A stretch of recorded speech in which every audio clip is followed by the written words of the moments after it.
Good morning ધોરણ 6 ના વિદ્યાર્થીઓ ચેપ્ટર નંબર 12 વિજ્ઞાન પાઠનું નામ છે વિદ્યુત અને પરિપથ.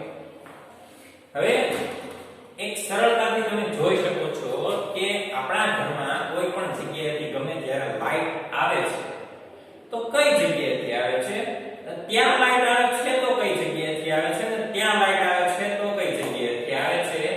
નાના મોટા પ્રશ્ન.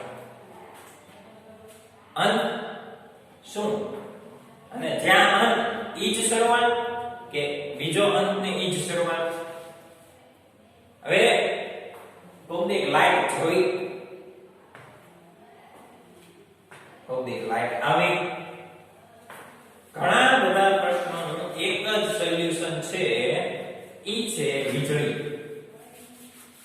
ફ્યુઝ ઉડી જવો, આપણી ભાષામાં કહીએ તો ફ્યુઝ ઉડી જવો, અને બીજાની ભાષામાં કહીએ તો લાઈટ વીજળી, સારી ભાષામાં કહીએ તો વીજળી જતી રહેવી, અને વિજ્ઞાનની ભાષામાં કહીએ તો વિદ્યુત અને તેનો પરિપથ એટલે કે તેનો માર્ગ. વિદ્યુત એટલે વીજળી, પરિપથ એટલે એનો માર્ગ. ફોર એક્ઝામ્પલ, તમારા ઘર, આ તમારું ઘર છે, બરાબર. અહીંયા વીજળી આવે છે, અહીંયા થાંભલા, ત્યાં વીજળી આવે છે સબસ્ટેશન.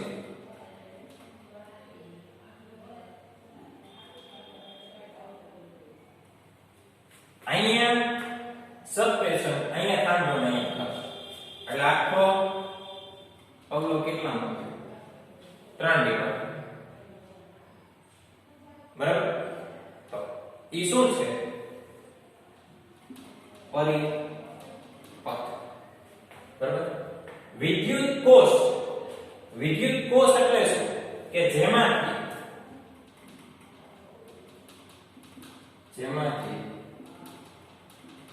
વિદ્યુત પ્રવાહ ઉત્પન્ન થઈ શકે તેવા કોષ વિદ્યુત કોષ. વિદ્યુત કોષ સાથે જોડાયેલ બલ્બ. ઓકે, ચાલો. આપણા ઘરમાં એક રૂમમાં અજવાળા માટે એક બલ્બ ગોઠવેલો છે. આપણા ઘરમાં એક રૂમમાં અજવાળા માટે એક બલ્બ ગોઠવેલું છે. સબસ્ટેશન થી પરિપથ દ્વારા વીજળી થાંભલે મળે છે, અને થાંભલેથી વીજળી આપણા ઘરે આવે છે, અને આપણા ઘરના જોડાણો દ્વારા ઈ બલ્બ સુધી વીજળી પહોંચે છે. એટલે અહીંથી પણ એક બલ્બ સુધીનો પરિપથ થયો, અને મીન શું કે માર્ગ થયો કે જેના દ્વારા વીજળી ચમકે છે. જો અહીંથી તે વિદ્યુત પસાર ન થાય તો આ એક પણ વસ્તુ શરૂ થાય નહીં, બરાબર. પછી વિદ્યુત પરિપથ. વિદ્યુત પરિપથ થી શું છે તો કે આજે આખો માર્ગ છે જ્યાં એક કરતા વધારે, આપણે લખી શકીએ કે જ્યાં એક કરતા વધારે પરિપથો એટલે કે માર્ગો એકબીજા સાથે જોડાયેલા હોય તે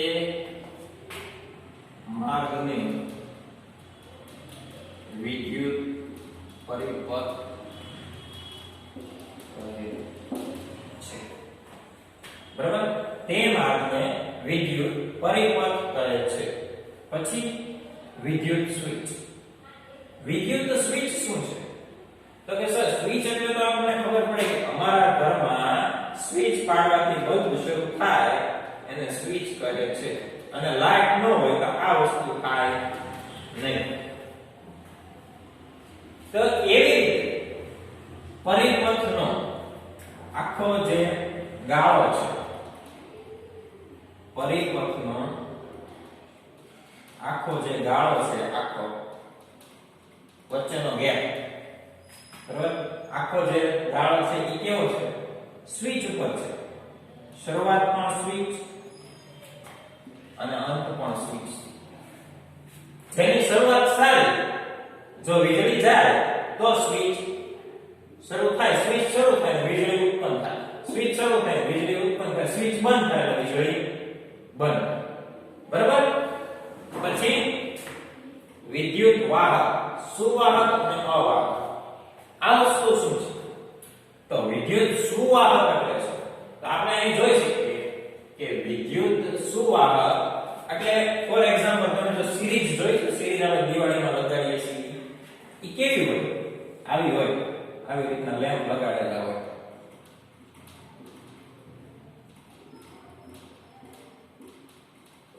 બરાબર? અહીંયાથી અહીંયા, અહીંયાથી અહીંયા, અહીંયાથી અહીંયા. આ શું છે? એક સમાંતર, એક સરખું, એક સરખી રીતે બધાયને શું વીજળી પૂરી પાડે છે. શું પૂરી પાડે છે? વીજળી પૂરી પાડે છે. બરાબર? બધાયને એક સમાન અંતરે વીજળી પૂરી પાડે છે. જેવું આપણે સ્વિચ શરૂ કરીએ, સાંભળો, જેવી આપણે સ્વિચ શરૂ કરીએ કે બધી જ સિરીઝ એટલે કે રોશની છે ને કઈ ગુજરાતીમાં આપણે, બરાબર, એ શું છે? ઝગમગી ઉઠે છે. એટલે આ બધા જ વાયરમાંથી વિદ્યુત પ્રવાહ પસાર થાય છે. શું પસાર થાય છે? વીજળી પસાર થાય છે. એને વિજ્ઞાનની ભાષામાં શું કહેવાય? વિદ્યુત પ્રવાહ. વિદ્યુત પ્રવાહના બે વાહક હોય, સુવાહક અને અવાહક. જો આવા વાયરમાંથી વીજળી પસાર થાય તો એ વિદ્યુતના સુવાહક કહેવાય. બરાબર? અને અમુક વાયર એવા પણ હોય કે જેનો અંત લાવવો ફરજિયાત હોય, તેમાંથી વીજળી પસાર થઈ શકતી ન હોય. બરાબર? તો એવા વાયરને અવાહક કહેવાય. બરાબર? તો આ હતો આપણો પાઠ નંબર 12, વિદ્યુત તથા પરિપથ. જો વિદ્યુત કોષ એટલે જે જગ્યાએથી વિદ્યુત ઉત્પન્ન થાય છે ઈ, વિદ્યુત કોષ સાથે જોડાયેલ બલ્બ એટલે કોઈ પણ જગ્યાએથી વીજળી ઉત્પન્ન થાય જ્યાં બલ્બ લાઇટ થાય છે ઈ, વિદ્યુત પરિપથ એટલે જે જગ્યાએ માર્ગ સપ્લાય છે ઈ. આપણે જો અહીંયા જોયો, આ જોયો. પછી વિદ્યુત સ્વિચ, આપણે ઘરમાં લાઇટ ચાલુ કરવા માટે જે સ્વિચ પાડીએ છીએ ઈ.